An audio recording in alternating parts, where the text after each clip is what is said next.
Hello students, today we shall discuss phasor diagram. First of all, what is a phasor?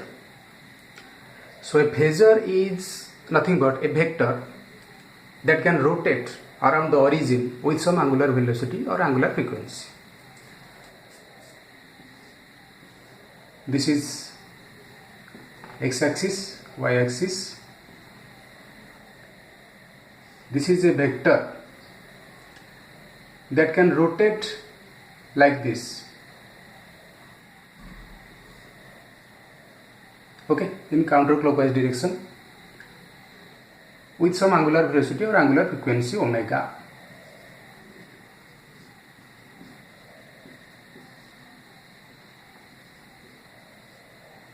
Okay, now if it rotates like this, this is a vector whose tail is fixed, only its head can move.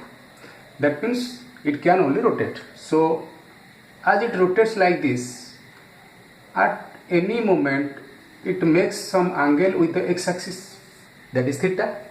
This theta is called phase of the phasor. Phase of the phasor. Now if it rotates like this, theta keeps on increasing. How? This is equal to omega t, because as time elapses, theta also increases. So this is theta is equal to omega t, where omega is the angular frequency. Now the question is, what is its relationship with AC circuit? Okay, so we already know that in AC voltage is represented as V naught sin omega t, and current is represented as I naught sin omega t. In some cases it could be like this, phi 1 plus phi 2. Whatever, these two are nothing but sinusoidal functions. Now we shall see what is the relationship of this sinusoidal function with this phasor. Okay, so now let us check. This is a typical sinusoidal wave. Okay, now this position represents pi by 2 phase. This is pi, this is 3 pi by 2, and this is 2 pi. That means, how come, from where did we get these values, 2 pi by 2, pi, 3 pi by 2, 2 pi? How? In simple harmonic motion we have studied that the sinusoidal function is nothing but the locus of, or the representation of the function of a point moving along a circle. If a point moves along a circle, let me draw it like this. Okay, if a point is on this circle, it continuously rotates like this. From this side we can only see that, from the front view we can see that the point is rotating, no problem. But from this side or that side, from this side let us take, if you see from this side, you will see only that the point is moving up and down, up and down. Okay, that means you can only see its projection, not the body actually moving. So if this body is moving, if you can see its projection, then how to represent that projection? Suppose the body is at this point, then it is making angle 0 degree with x-axis. Then after moving this distance, it is making pi by 2 angle with the x-axis. This is pi by 2. So come here, now this is the projection point and this is pi by 2 angle. Then after this it will come to this point. This is nothing but 180 degree or pi. This point corresponds to this point, that is pi angle. Then it moves here. This is 3 pi by 2 angle, making 3 pi by 2. 3 pi by 2. then it is 2 pi, so this is 2 pi. That means this function represents the movement of projection of a point that is rotating around a circle. So much. If you take the point, this point is already moving. That means if you draw a vector from the origin to the point, suppose the point is here, now this is the vector. As the point moves, the vector also rotates. This is nothing but our phasor. Okay, that means from sinusoidal wave we can draw a phasor, or from a phasor we can draw a sinusoidal wave. So what is the relationship? Phasor is nothing but vectorial representation of a sinusoidal function. To be specific, vector representation of a sinusoidal function is phasor. Since in AC circuit sinusoidal functions are involved, that means we can also represent voltages and currents in AC in the form of phasors. Okay.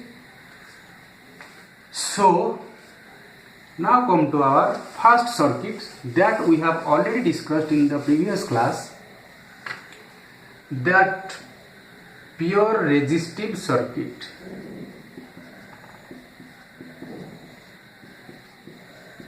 What is pure resistive circuit? That means in a circuit where an AC voltage is applied to only a resistor. Okay, resistor or bunch of resistors, whatever. This is the resulting current. What were the expressions of epsilon as well as I? Let it be V more specific. Let it be V. V. Our V was V naught sin omega t. Our I was I naught sin omega t, and I naught was equal to V naught by R. Now how to represent them in phasors?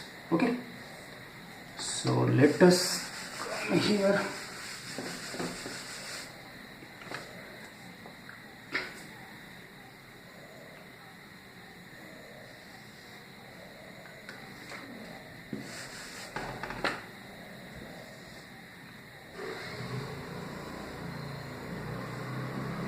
X 5. Okay, no need to draw like this. Actually it's wrong, sorry, it's wrong diagram. I thought I am going to draw the waveform. No, I am going to draw the phasors. So this is Y, this is X. Now let us first draw this phasor. Okay, this is a phasor whose amplitude is V naught.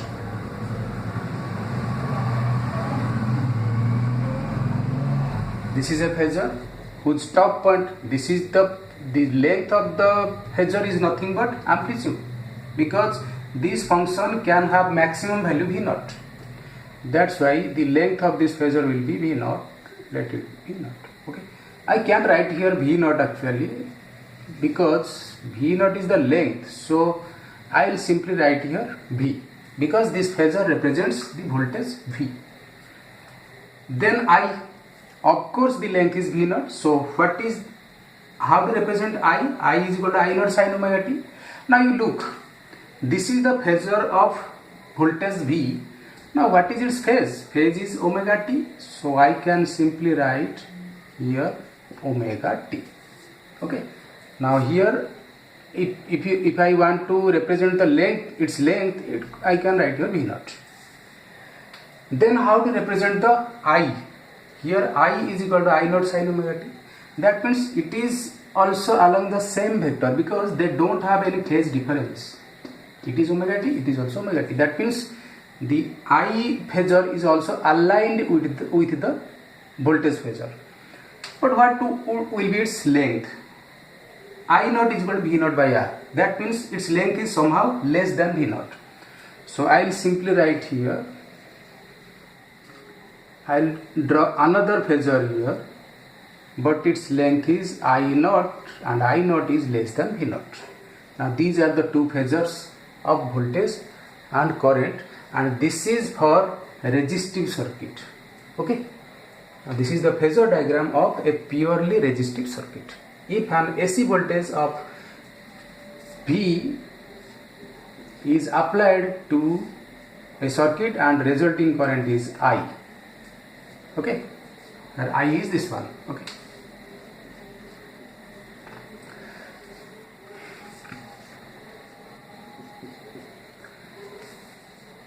Now in the next class we shall discuss inductive circuit. Okay, so this is all about phasor diagram, and from next class onwards we shall discuss inductive circuit, capacitive circuit, AV circuit, but after that we also discuss what will be their phasor diagrams also.